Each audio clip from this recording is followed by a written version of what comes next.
এটা গোলকিপার নাকি বাজ পাখি?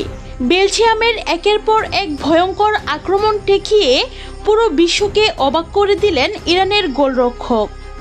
বাছা মরার এই গুরুত্বপূর্ণ ম্যাচে শক্তিশালী বেলজিয়ামের মুখোমুখি হয় ইরান। ম্যাচের শুরু থেকেই আক্রমণের ঝড় তোলে বেলজিয়ামের তারকারা, কিন্তু প্রতিবারই তাদের সামনে দেয়াল হয়ে দাঁড়ায় ইরানের গোলকিপার।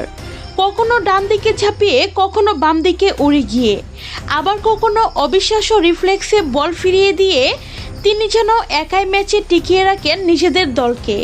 এমন কিছু সেভ করেছে যা দেখার পর দর্শকরা পর্যন্ত বিশ্বাস করতে পারছিল না। বিশেষ করে বক্সের ভিতর থেকে নেয়া কয়েকটি নিশ্চিত গোলের শট যেভাবে তিনি রুখে দিয়েছেন তা সত্যিই অসাধারণ। বেলজিয়ামের ফরোয়ার্ডরা গোলের জন্য মরিয়া ছিল, কিন্তু ইরানের এই গোলরক্ষকের সামনে যেন বারবার অসহায় হয়ে পড়ছিল। ফুটবলে অনেক সময় একটি গোল ম্যাচের ভাগ্য বদলে দেয়, আর অনেক সময় একজন গোলকিপার পুরো ম্যাচের গল্পটাই বদলে দেন।